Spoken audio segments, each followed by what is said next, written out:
Did you hear? This is your Johnson County Library Insider.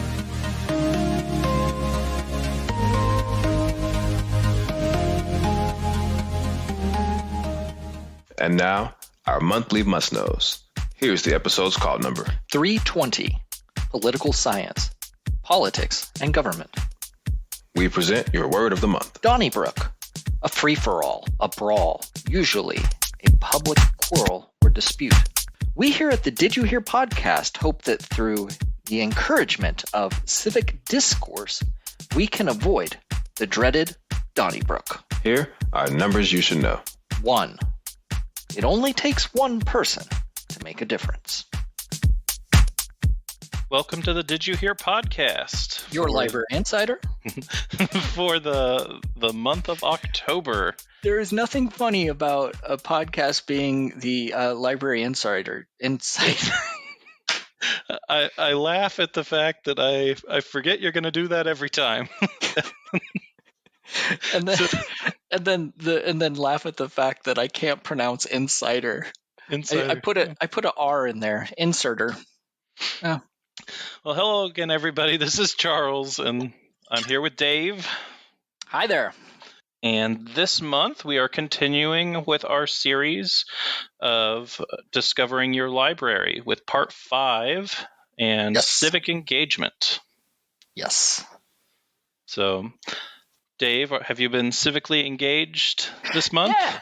Oh, yeah, for sure. You know, did you ever debate? Were you ever in debate? I was not. I had a lot of friends who were, but I was on the kind of the other side of that group of people. They were all doing the speaking stuff, and I was doing the music stuff. Yeah, you know, my daughter was a very accomplished debater, way better than I ever was. But she made it to the semifinals at the national championship for high school.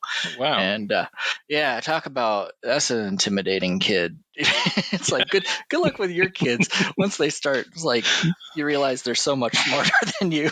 It's like, well. I'll try my best to give you the best advice I can, but you already know more than I do. Yeah. But no, I did some debate and forensics, and I think having those critical thinking skills and research skills, and really reading and listening to folks with points of view that's really helpful to be a good citizen. Yeah. And be civically engaged. All about talking to people, which is what we do best here on the podcast. So this month, we actually did bring in another guest. We brought in Ashley, our Civic Engagement Librarian, and we rely on her for her expertise on some of the programming and things that they do in the Civic Engagement Committee. Yeah, and it's not just the events, which there are, historically there have been in-person events and then also online events, but she also puts together a lot, or I guess her team puts together a lot of resources that we feature in the research section of the website under Community Matters.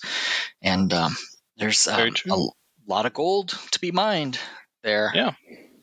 Yeah, so we're going to have our conversation with Ashley here in just a second, and then after that, we reached out to that committee, the Civic Engagement Committee, with a few questions and asked them to respond to our prompts to try to dig into a little bit more about why civic engagement is important and why these people chose to join that committee.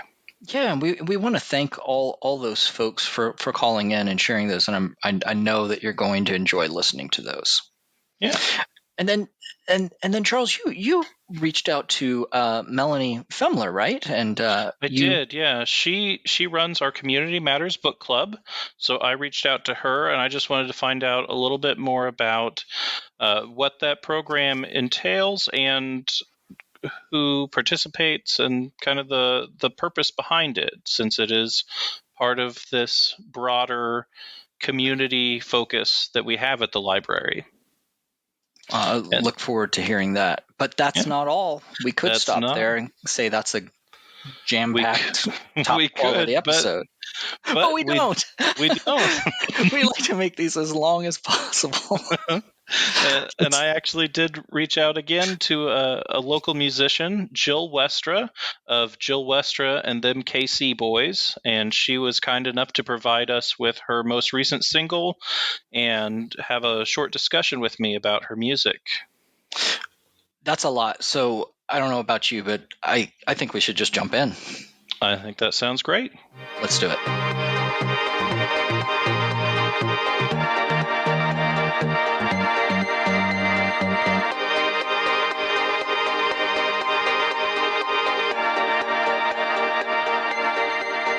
So we're going to talk about community matters, and we went straight to the source. We have a civic engagement librarian, and her name is Ashley, and she's joining us right now. How are you, Ashley? I'm good, Dave. How are you? Doing very well. So you know what? I had never heard of a civic engagement librarian before I started working for the Johnson County Library. In a nutshell, what do you tell people when they say, "What the heck do you do?" So my one sentence little elevator pitch is I help members of our community be the best members of the community that they can be, whether they be want to be active in politics, whether they want to help solve problems in their community. I'm here to help support them along the way and give them the tools that they need and the knowledge. When you were a little kid, did you say, "I want to grow up to be a civic engagement librarian"? No. My very first job ever was as a library page, and I was like, I will not be a librarian when I grow up. I will be way cooler than that. And then I became a librarian. You realized it was the coolest job. The coolest. Yeah. So, but were there things in your history and your scholarship or, personal interests that led you to this particular field of librarianism? Yeah, Charles, help me. Librarianship. There you go. I always loved, I grew up in the library, so that piece, we went to the library every week. I was allowed to check out whatever books I wanted. We'd come home with a stack. And then my first job ever was in the library too. So I feel like I kind of grew up in the library. And then the other thing, I grew up in a very politically active home. I grew up, every time my parents went to vote, we'd go vote with them. My parents were always talking about, especially my dad, about politics with us, the things that we should care about, the things that we should be aware about. So that was always in my mind. And I went to college in Washington, D.C., and I was an intern on Capitol Hill as well. Oh, wow. Congressman Carnahan's office. He was out of St. Louis. Yeah. So I had that experience. Which university in D.C.? George Washington. George Washington. I went to their campus. My daughter and I, we did, the whole campus tour thing. And so, yeah, beautiful. Yeah, it is a beautiful campus. It's kind of like it's all integrated into the city, but there's also little respites. But yeah, so I decided I did not want to have anything to do with politics, though, personally. So that wasn't your undergraduate major? My undergrad major, originally, the reason I picked GW was international studies. They have an amazing international studies program, but I wanted to do something that was a little bit more granular, that I felt like helped people really directly. And I did feel like when I was in the congressman's office, every single one of them were passionate about helping people, but I did feel like I was like, well, but you're not always accomplishing it. It takes a lot of work to get something in politics to happen to actually help people. Whereas I was like, well, when I worked at the library, we were helping people all the time. Right. And so that's kind of how I ended up pivoting to that way. That's awesome. That's so interesting. It's so funny. I have to share with the audience before we started recording, we were all chit-chatting about our love of Schoolhouse Rock back in the day, and how a lot of us, that was our first introduction to civics and the legislative world. And so you mentioned that you saw the I'm Just a Bill on Capitol Hill piece. I think most people remember that. What other piece did you mention and that you remember from those Schoolhouse Rock days? Yeah, so in high school, we had to memorize the preamble in our civics class. And so our teacher, he used the We the People version. I don't want to sing. I have a very bad voice to get us to memorize the preamble. And I don't think I could recite the preamble without singing it to the Schoolhouse Rock version. I'll sing with you. We the people. No, you go ahead, Charles. This is great. A more perfect union. Nobody else join it? Okay. I don't know it. I'm sorry. You don't know it? Well, you'll have to listen to it afterwards, and then you'll remember the preamble. You just gotta listen to it a couple of times. Yeah. Well, I think this is a great place for us to jump into talking a little bit about what you do. So, as a civic engagement librarian, one of the things is a lot of different programs. And so you've had a number of different programs out there, and one of them that seems to be just an amazing success. And maybe you could talk about the different types of success you've had, because we've had the in-person legislative coffees, and then a very successful but very different version, which are our online legislative coffee sessions. Yeah, so we've been doing the legislative coffees for, we started doing it the year I got married, so 2014.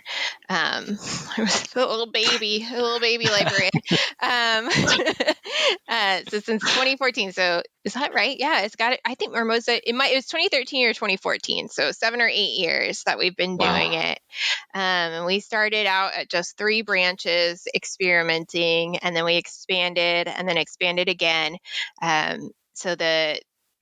We were actually in the middle of them when the pandemic struck in 2020, and had finished, I think, half of them, and then had to kind of pivot to we did some makeup ones online, and then in 2021, earlier this year, we moved it to Zoom, and it's a different feeling. I miss doing them in person. Right now we're talking about for 2022 what that might look like. Of course, with the pandemic, everything constantly is changing, and so you make plans and you're like, and so I remember the in-person ones, you put the library just about at capacity, right? There were a lot of people that were showing up for those. Yeah, we were in that tiny little room in Corinth for the first couple years, and it was pretty full those years, and finally we had to move. I feel bad every Saturday that we do it at Corinth, because we moved out into the main space of Corinth, and it just takes over for that morning. I'm sure there's some very surprised patrons that walk in and think, what is going on? Right. But maybe they get to learn a little bit about their Kansas state legislature at the same time as they. Yeah. And for people that think that librarians shush, it's like, oh my, that's that's an overload on the librarian's responsibility. That's a lot of people to shush. Yeah, I did not say that joke very well, Charles, but it was funny in my head. I think sometimes those big events, though, like you were saying, that's a great opportunity for people that are just wandering in to see something like that and really connect with their community and what's going on around them. I agree. I do believe we host in the main areas of we actually have outgrown the meeting room of several of the branches. So at Blue Valley, we host in the main area. We've had over 200 people before at that one. Same for Corinth. We've hit over 200, I believe. Lenexa at the City Center Library, we host, and at Lackman, we've hosted in the old Lackman. We hosted in the main area because we outgrew those meeting rooms too. It's a exciting place where they get to meet and talk to their legislators in person, and the whole program's about what their questions are. Yeah, so now you're in a different world where we still invite people to come and be part of the live recording, but then those recordings live on forever and ever. And I should go ahead and plug our YouTube channel here that you can find if you go to Joko Lab. So youtube.com/Joko Library, and we've got a playlist for our civics, and that's where you can find all of the community engagement videos. And right now, it looks like there are 5 of them. So if you are interested in what we're talking about today and you want to listen to some of those episodes, you can definitely do that.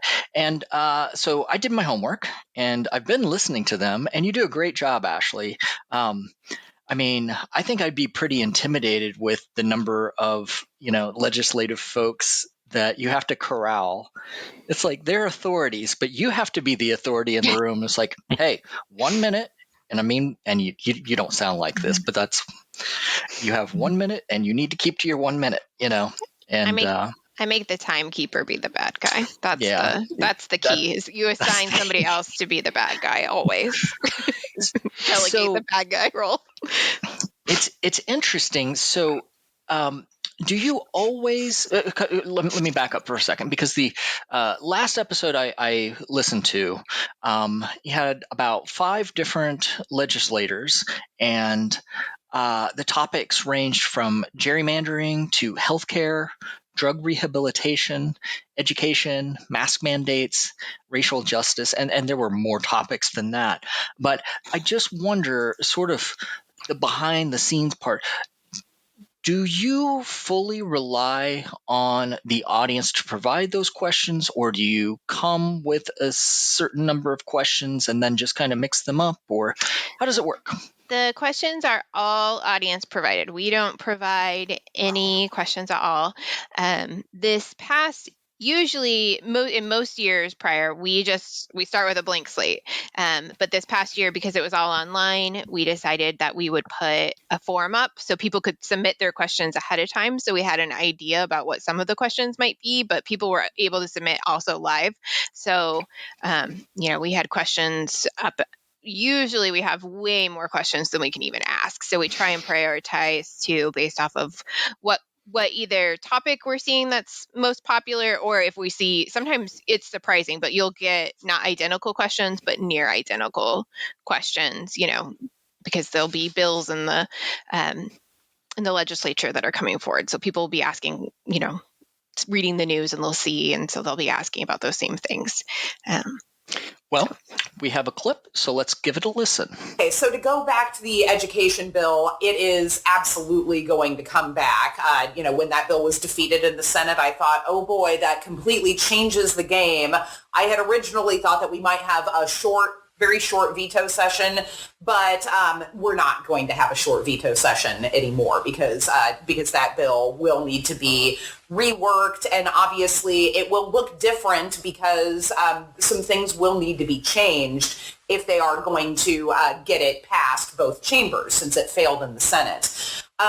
Now, as far as I am concerned, I think one of the big problems with that is that we run into major issues when you're bundling policy with appropriations. And so I feel like we should just make those basic appropriations to our education budget and keep that clean of any sort of real philosophical ideas about how we educate our students.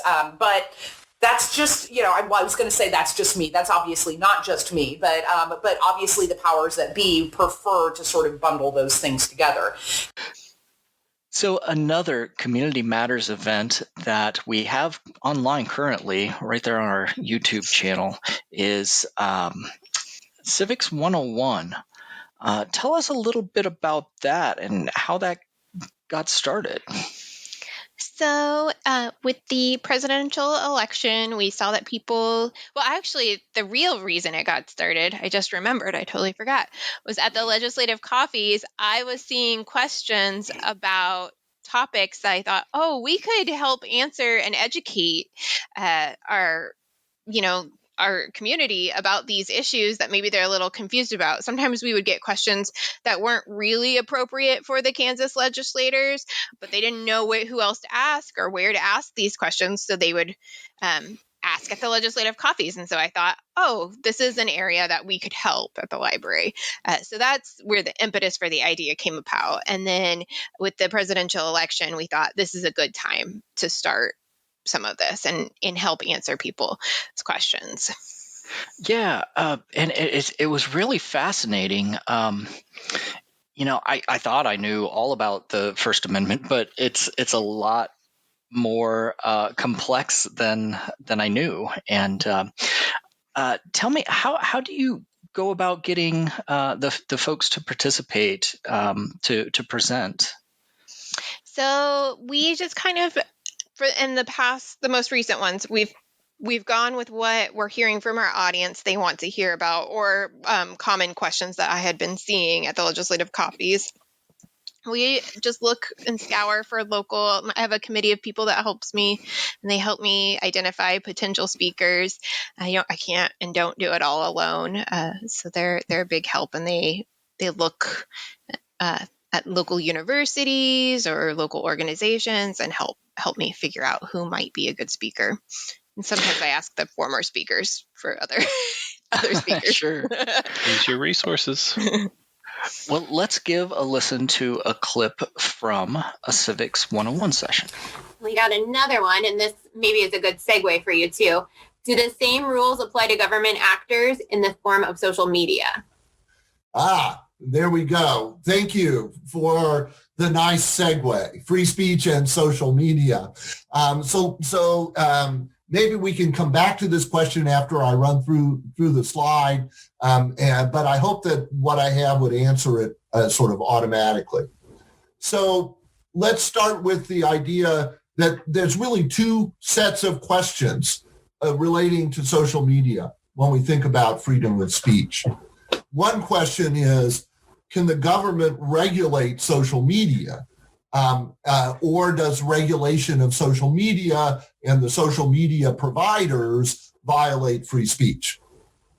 This is dealing with circumstances where the government might say, Facebook, you can't allow false postings or false information about COVID-19 or the like.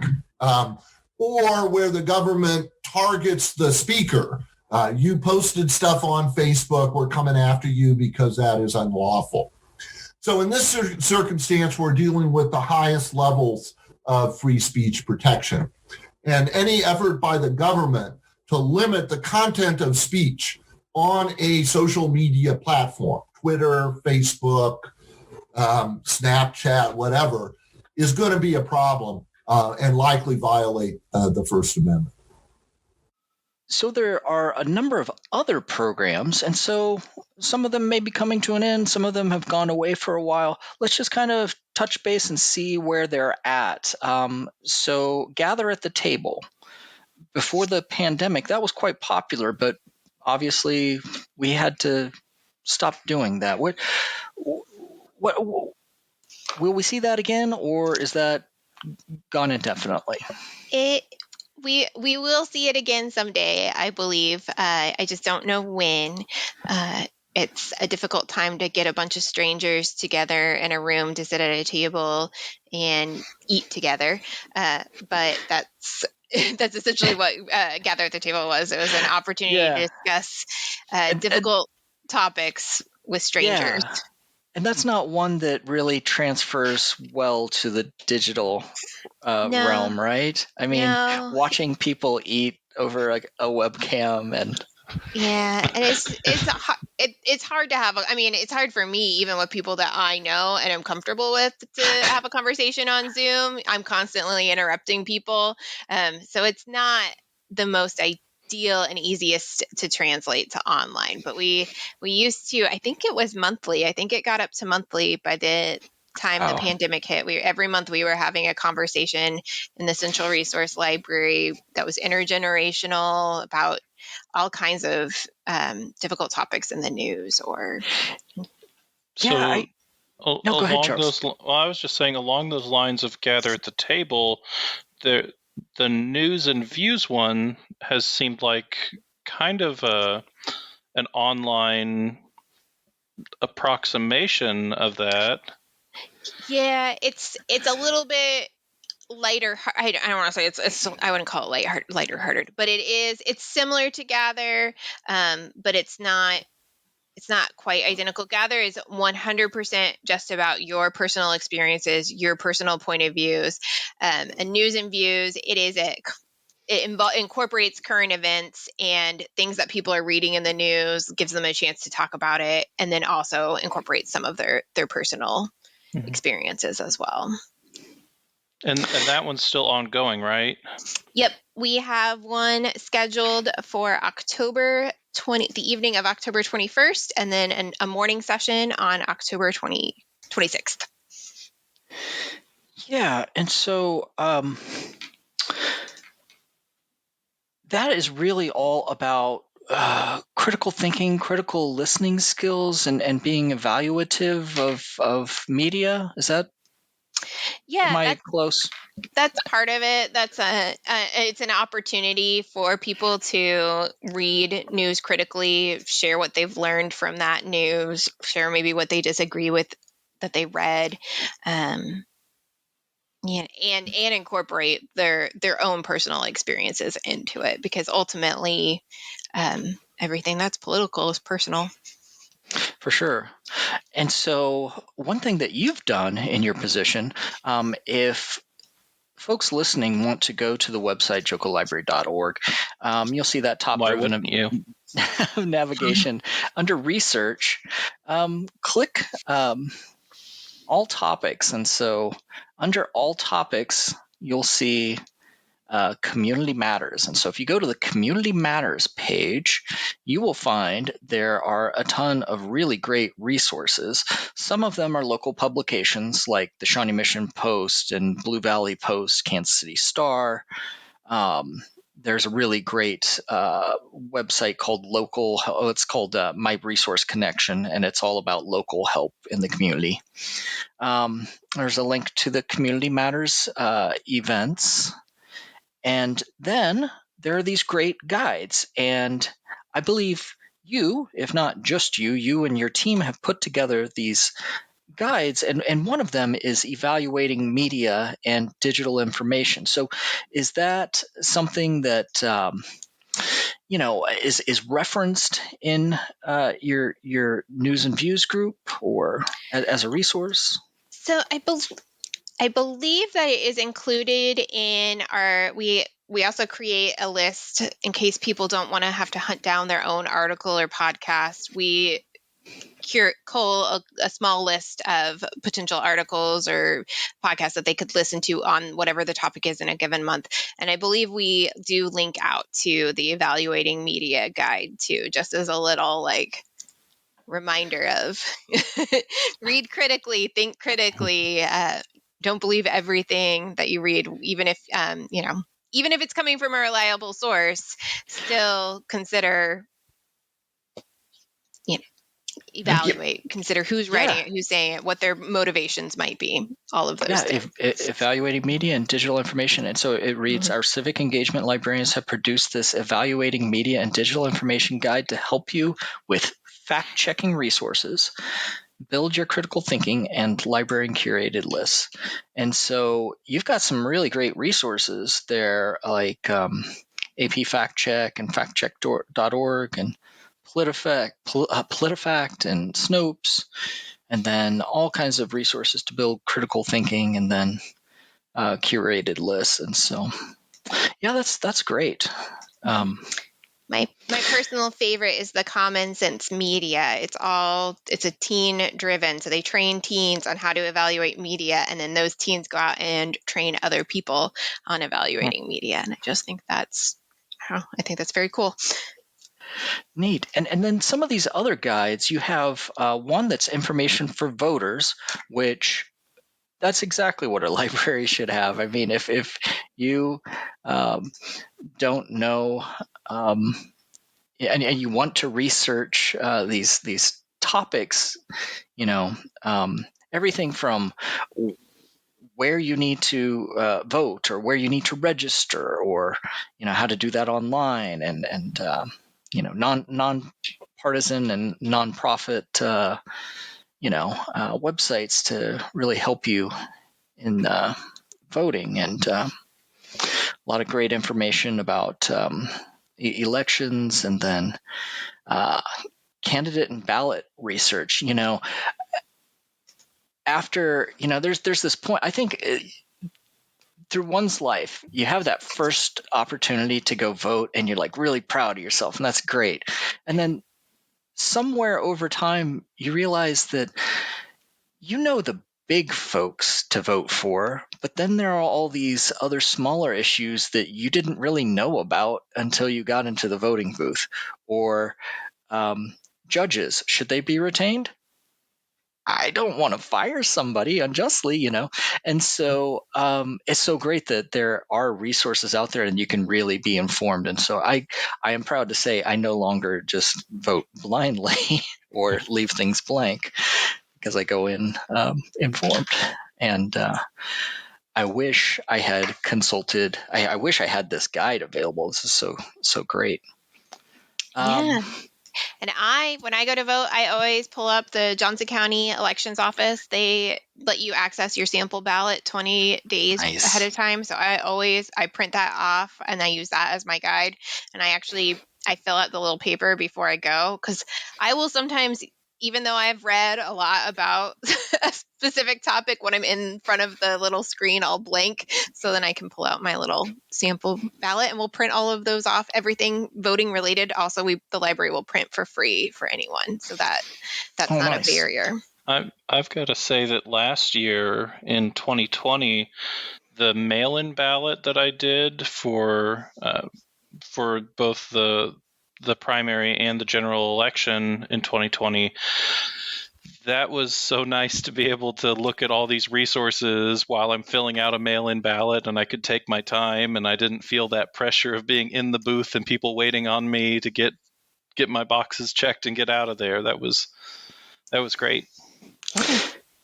And then the last research guide that I wanted to point out was state and local government. And how great is it that you all made one-stop shopping out of, you've created a list where if you've ever wondered, well, who do I contact? How do I contact, the folks in government? You've made a list of all the state and local government, because everything from the official website of the state of Kansas,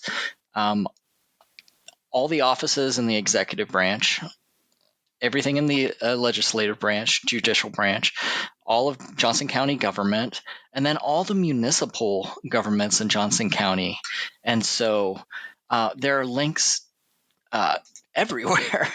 And so what a great resource. It's pretty fantastic.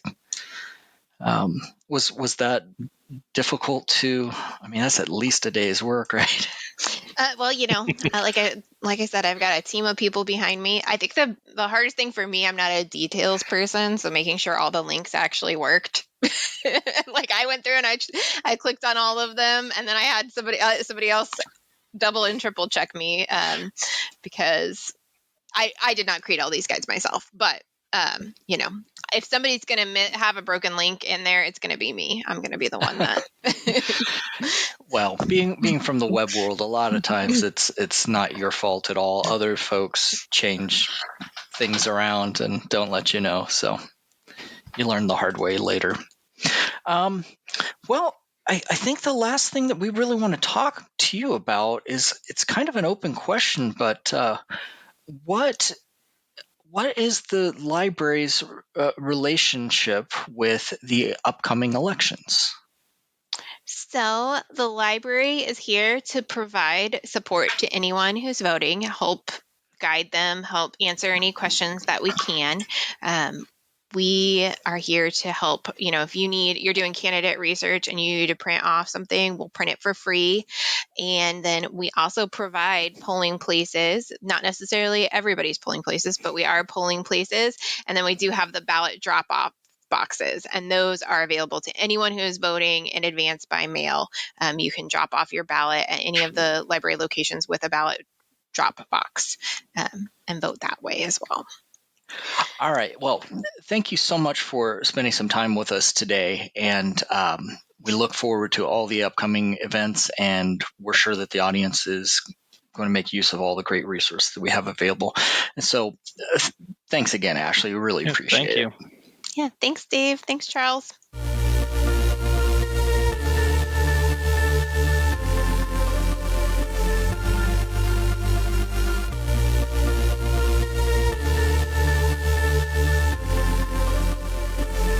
Hi, my name is Matt Emery. I am one of the Youth Services members of the Civic Engagement team.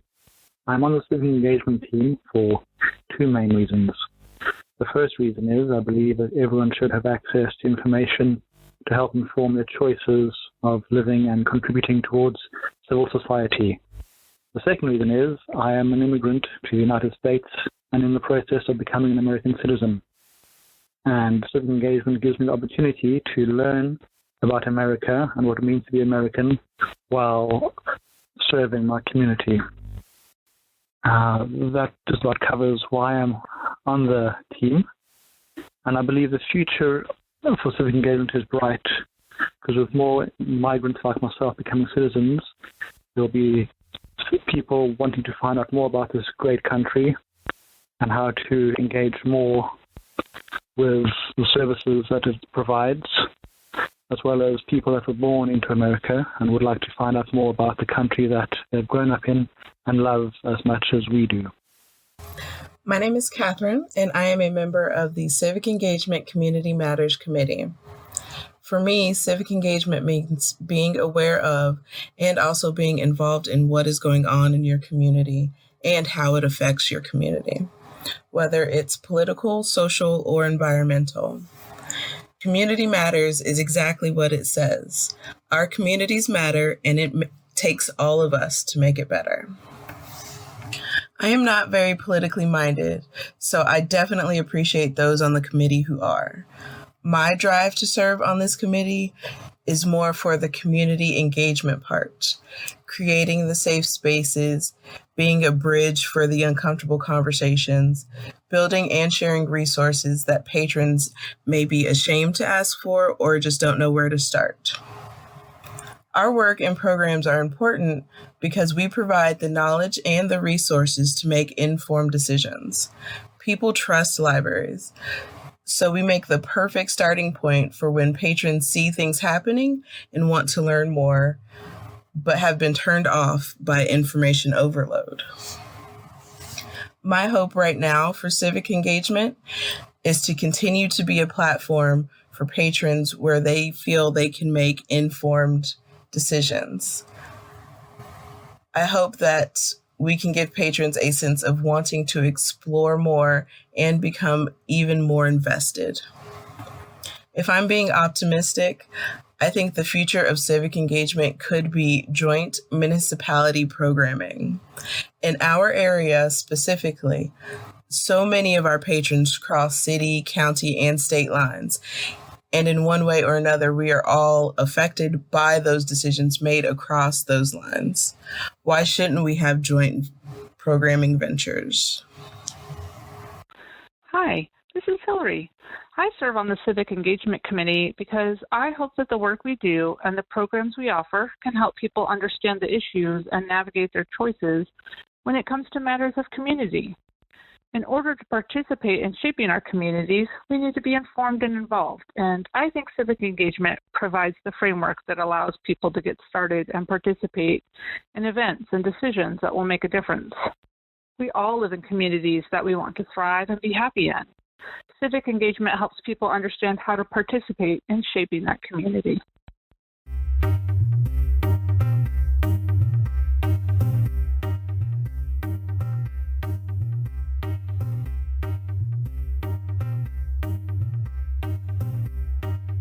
All right, everybody, and I am back here with Melanie Fuemmeler. Melanie is our elementary coordinating librarian, and she is going to tell us a little bit about the Community Matters Book Club. Welcome to the podcast, Melanie. Hi, thank you so much for having us. And I'm thrilled to be talking about this particular book club.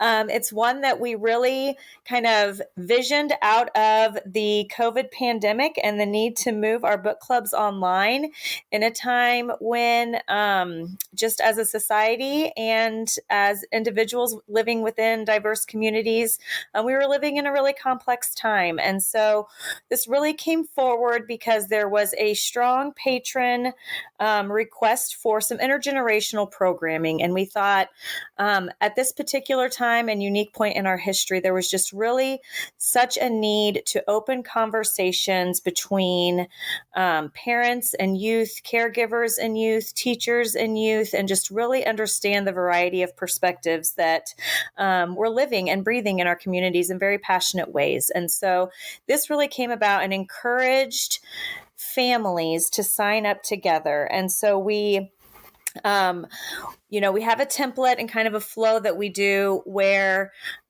we open with a picture book. And so we start with this shared experience around whatever topic we're discussing during that month's session. And so we've covered a variety of topics. Those might include LGBTQA+ topics, body image issues, and topics. We've discussed food insecurity, home insecurity. We've discussed race.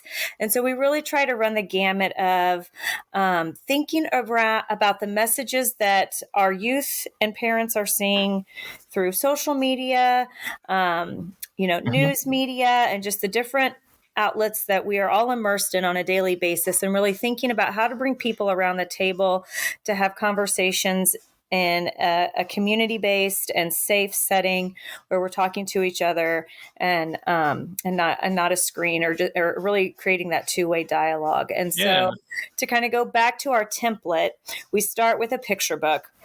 And so we all have this shared experience around whatever complex topic we're addressing in that time or in that session. And so we encourage, students to ask questions, parents to ask questions, caregivers, whoever may be there in the space. And, we'll open with an icebreaker. We also have some norms that we set in place, and we call these just agreements that we have around a campfire. And so those are that we expect the space to feel tricky. But we also expect it to feel safe.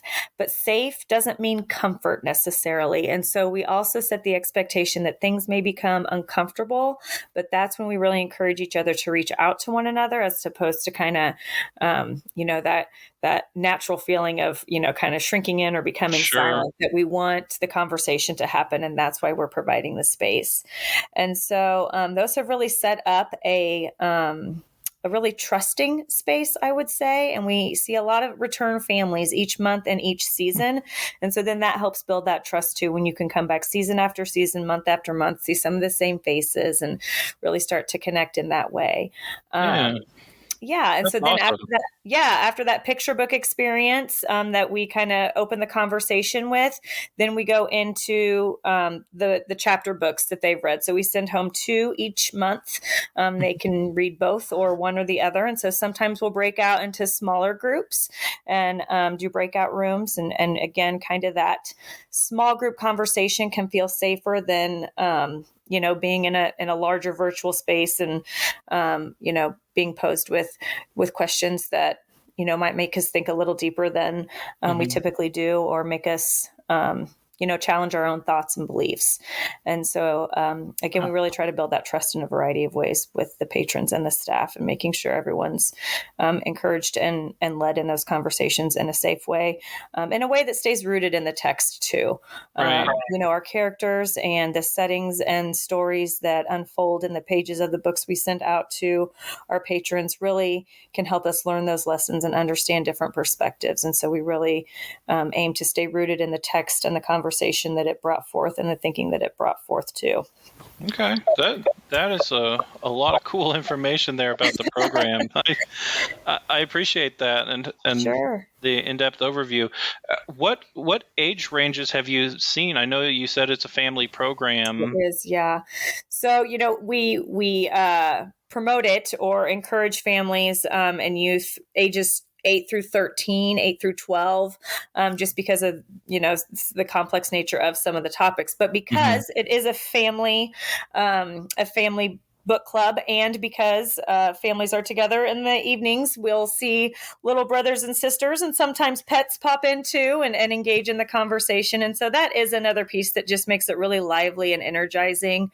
Even if they haven't read the book, just to see them listening and being a part of the conversation in that way is just really encouraging, thinking about how we can model how to have civil discourse around complex topics that people all feel differently about. And so we validate those feelings, we validate those viewpoints, and we show and model for students, and youth how to come to the table and appropriately discuss and disagree well. That's one of the things that we like to really think about, is we don't all have to think the same or be the same, but there's a way to disagree well. And what does it look like to say, I disagree and here's why, and maintain the relationship and the community within that space.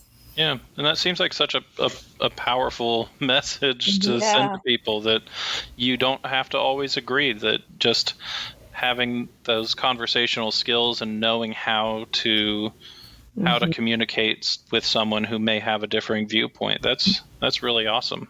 Yeah, that was kind of one of our fundamental or our foundational pillars as we built it, is that sometimes by the time we're having these hard conversations, we've been so inundated with bad ways of doing it that we don't know how to engage effectively. And so we thought, the younger we can start and, really kind of model that and be a space for that, then kids can know it's possible. And then they can go into spaces as they grow and say, hey, I have these skills and I want to bring them here. And, ultimately see that ripple effect.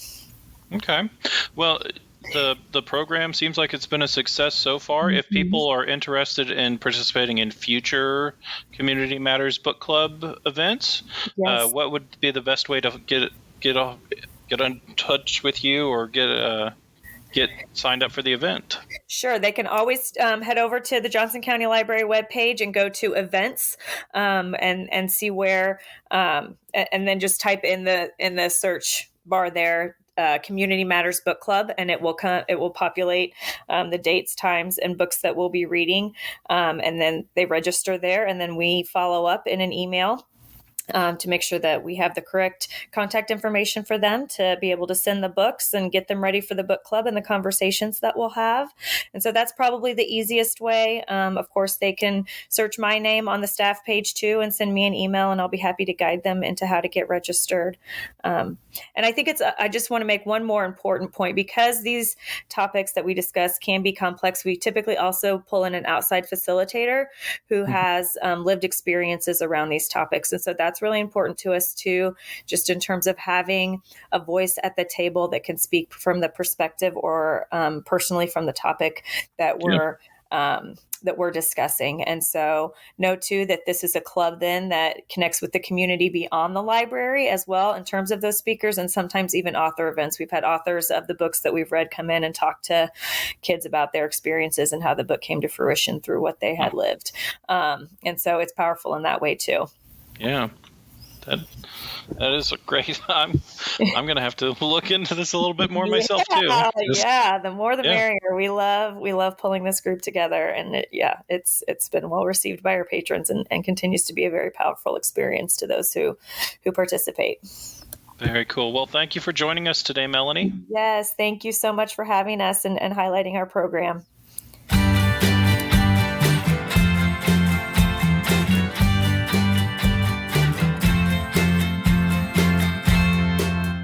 Ain't no truck stop parking lot can hold me tonight. I got a full tank of gasoline and eyes open wide. They're playing Stones on the radio on DJ Tommy's midnight show. Ain't nothing on these winding roads can stop me now from making it home, home, home. Don't wanna be no statistic on the highways, but I've been missing my baby now for 9 long days, and I'll be damned if I'ma let it be 10. I know better, but I'm speeding again.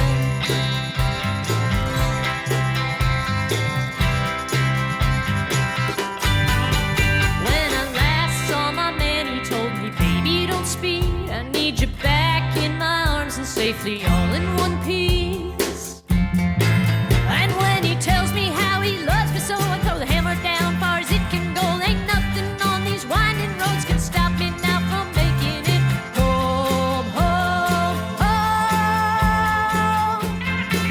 Don't wanna be no statistic on the highways, but I've been missing my baby now for 9 long days, and I'll be damned if I'ma let it be 10.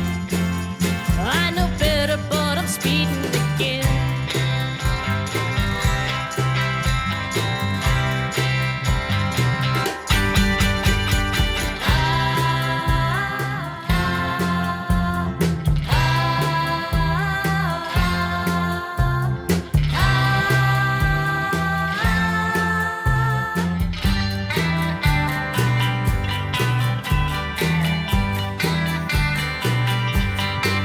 I'm breaking land speed records every mile that goes by. You'd think there's money at the finish line the way that I drive, but they got Stones on the radio and only 6 more hours left to go. There ain't nothing on these 2-lane roads to stop me now from making it home, home, home, home.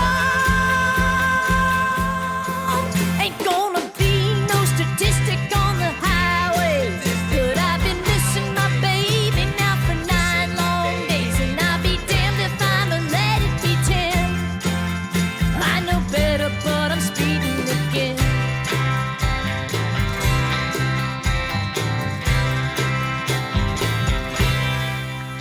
And that was Speedin' Again, the most recent single from Jill Westra and them KC Boys. Jill is joining us now. Jill, could you please introduce yourself and tell us a little bit about the band? You bet. So I'm Jill Westra. I am 1/4 of the band Jill Westra and them KC Boys. And as you would probably guess from the name of the band, we are a Kansas City-based band. I've got Joe Guthrie on drums in there, and Mark Fransky on guitars, and Leo Eilts on bass. And Mark and Leo and I all 3 sing, and I also play guitars. So that's the roster of the band. We got together about 2 years ago and released an EP with 4 songs on it in 2019. And then COVID hit and we didn't really do much of anything. So that single that you just listened to was kind of a home recording that we did just to make ourselves feel good during 2020. We were actually up to something and doing something. And that's the only thing that we've actually recorded since the pandemic. So hopefully as things start to improve, you know, we might pick a couple more tunes to get into the studio as well. Yeah. But yeah, in the meantime, we're just playing live where we can and, you know, trying to keep up in the band business, but what with the situation out there and pandemic stuff, it's a little challenging. Okay. And so what changes have there been over the last couple of years? I guess COVID would be one big one, but I saw that you also do some solo work. Was that predating the band, or was that since you've a change due to COVID. Correct. Well, I've always done solo stuff, just in various iterations of my own singer-songwriter stuff. But I prefer playing with band. I also play in a duo called Distant Cousins as well, just to, keep my finger in a number of pies so that I'm kind of always, especially when you're in a group like we are with 4 musicians who also have their other side projects, you can't always count on everybody's schedules to dovetail nicely and neatly. So you got to stay busy somehow. And that's why every now and then I'll do some singer-songwriter gigs on my own, or do some pop-up gigs with the duo with Distant Cousins. And yeah, it's all about just trying to make yourself flexible and agile and be able to play anytime you're asked in one way or another. Okay. So how I found you through our own library website. So what is your relationship with the library through to our arts and culture? I know you've done an interview with our local arts librarian, Brian, before. What is your relationship in your either professional or just your personal relationship to the library? Well, I am a library card carrier, and I have a 6th grade daughter, and we got involved with librarying when we first moved to town about 6 years ago. Being Johnson County residents, obviously that was one of our first stops. So other than just being a patron, I always like to talk about what I'm up to. So when I was approached for an interview last year, I was absolutely happy to do so.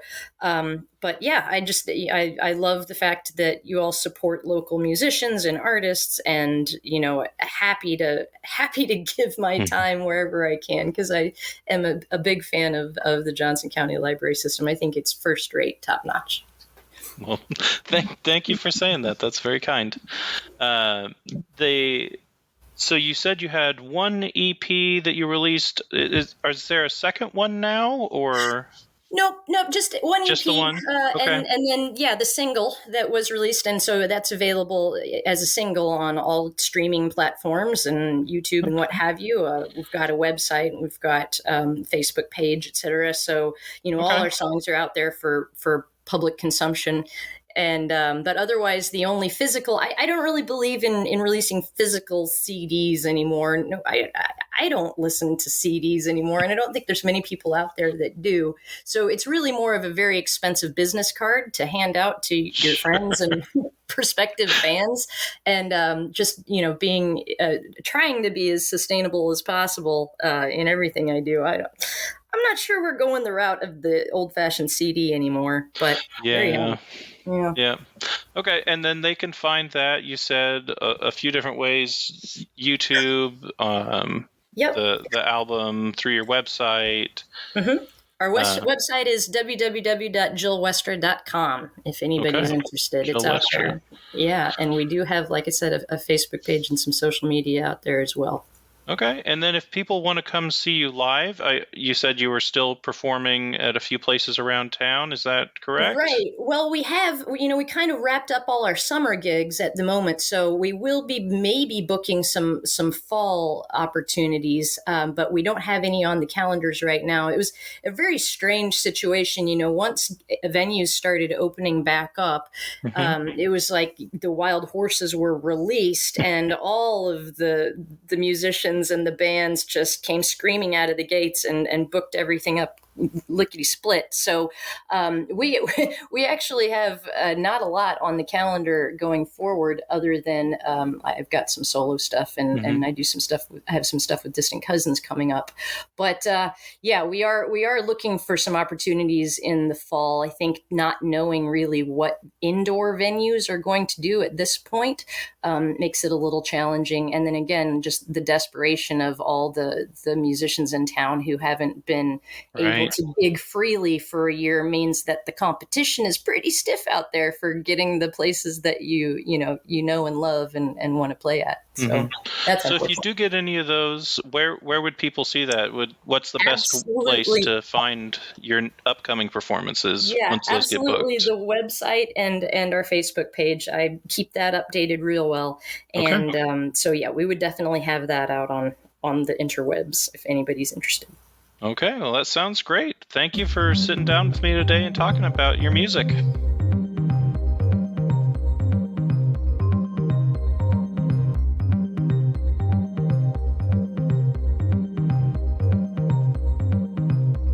Virginia Brackett, author of In the Company of Patriots.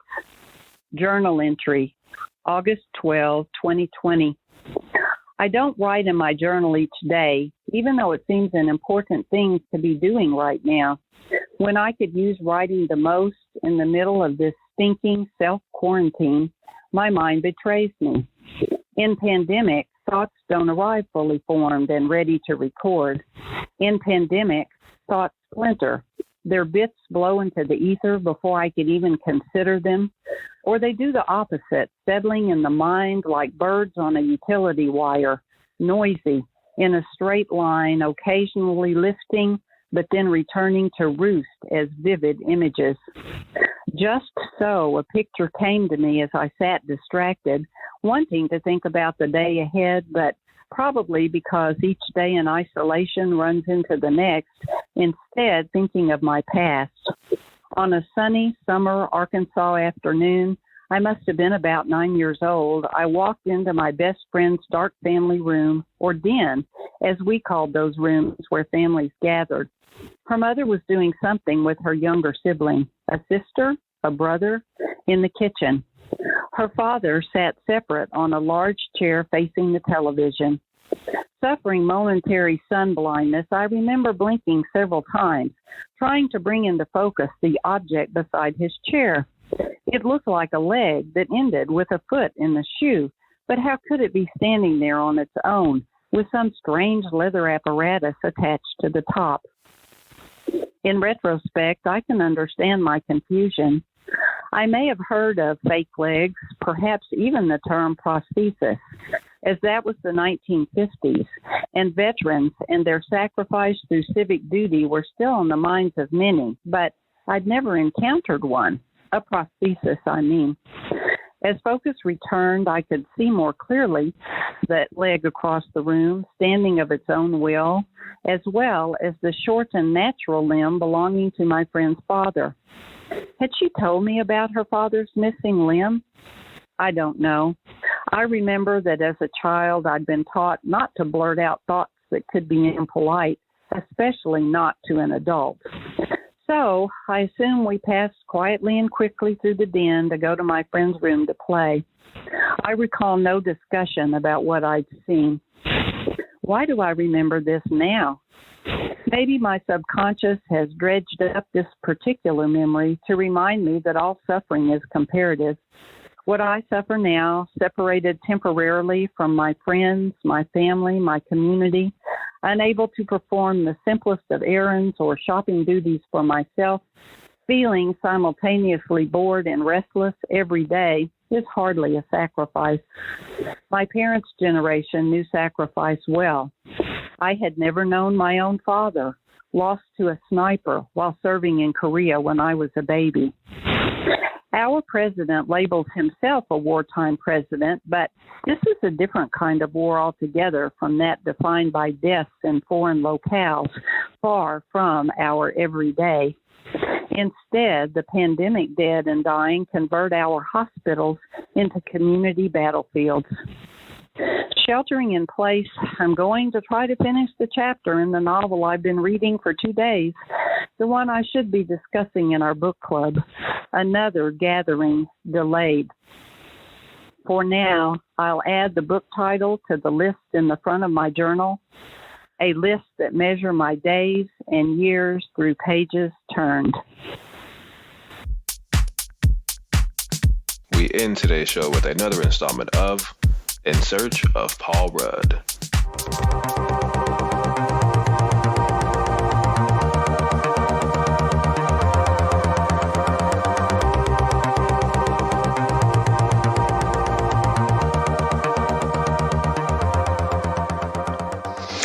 Hey, so we are back with another segment of In Search of Paul Rudd. Glad to be here, Dave. Oh, Charles is here. Long-time listener, first-time caller. So here's the thing. I don't know where this is going anymore. I was, you know what happens in the last episode? You probably don't, because you probably didn't listen to the end. I don't think that people listen to the end. Well, I think people listen. And if they do listen to the end, I think they're disappointed because I've not made any progress on finding Paul Rudd. That is true. I'm personally disappointed. That's not the kind of moral support I was thinking I'd get, but or the problem solving. Well, I guess I've never asked you. Do you know Paul Rudd? I don't. I've seen his signature because I did go to school. I did go to school at Shawnee Mission West, and before I attended there, he had been a Shawnee Mission West alumni, and he had come back and done a speaking event there at some point before I started, and he had signed the back wall of our auditorium. Oh, so how they cool. had that on there, but he didn't leave any phone number or any way to get in touch. So, oh, man. It's a little bit at a loss there. Yeah. I think the last episode I did something really lame. You know how you kind of tease the audience with a cliffhanger, and so I had the phone ring, and I was like, "Hello, may I speak with Paul Rudd?" And the voice on the other says, "Just a moment." It's like, "Oh my gosh, the next episode, I'm going to tune in and I'm going to listen. I'm going to go right to the end of the episode and hear finally Paul Rudd." But I didn't make any call, and I used my I'm a master of disguising my voice, I guess, because I played both parts, myself and the talent agent, and to be honest with you, I guess it's confession time. I was gonna just go ahead and do a phony phone call. Do you know what I mean by that? The old call in, pretend the voice is Paul Rudd. Yeah, but I was going to do it myself. Hey, Paul Rudd, you were, you did forensics in Shawnee Mission West back in the late 80s. Well, Dave, I'll tell you that's a fact, and you seem like a good guy. Well, Paul, I am a good guy. Would you like to grab coffee sometime? Well, I guess I would. He doesn't sound like anything like that. I think I don't know if that I think the audience would be onto that right away. I think so. Well, what's your opinion? What should we stop doing this, or should we continue where we just flounder, or this is a crazy idea. What if I actually did some legwork and actually tried to find a way to contact Paul Rudd? That could be cool. It could be. Do you think our audience would be forgiving enough? I mean, we've devoted an entire segment of it that if we contact his agent and just had him record even a 5-second message like, "Hey, this is Paul Rudd, and I love the Johnson County Library." Do you think our audience would be like, well, it wasn't much, but at least they got that? I think so. I think they would appreciate whatever little crumb they can get if they're still listening. Well, you can contact us at the Did You Hear podcast or is it Did You Hear at jocolibrary.org? Yeah. And so you can tell us one of a couple things. You could tell us one if you're listening to the end of and then just say, "Hey, I listen to the end," because we'd appreciate hearing that. The other thing we would like to hear is if you actually do know Paul Rudd or have some suggestions, send them our way. I really feel like we could maybe make this happen. Yeah. I don't Gotta get serious about it. I don't believe myself when I say that, though. I don't know that I'm convincing anybody that this is going to happen. Maybe this is the new technique where people feel pity. It's the secret. I just can't. The revised secret part too. I just can't see this guy fail. He seems like such a nice guy. And, Yeah. I mean, he puts together these 2-hour-long library podcast episodes, and he puts up with Charles and all his BS. That's true. It is. Oh, well. Actually, so I have a colleague at Central who I heard talking about Paul Rudd the other day, and it seems like a long shot, but I might actually pursue to see like how real this story was, because she said she has a friend of a friend who is friends with one of his friends. So it's like 5 degrees away from Paul Rudd, but yeah, right. But maybe I mean, enough connections. Yeah. Well, let's give it a try. Okay.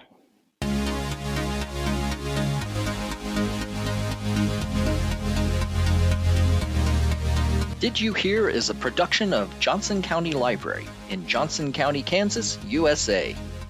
Find new episodes each month on our website, jocolibrary.org, and older episodes at jocolibrary.org/didyouhear.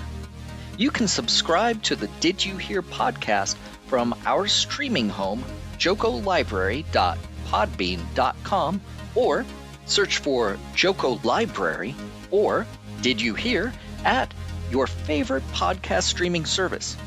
Also, find us on Facebook at facebook.com/JocoLibrary, on Twitter at JocoLibrary, on Instagram, instagram.com/JocoLibrary, and check out our YouTube channel, youtube.com/JocoLibrary. We'd love to hear from you via email. Write to us at didyouhear@jocolibrary.org. Hear a brand new episode on the 1st of next month. Thanks for listening.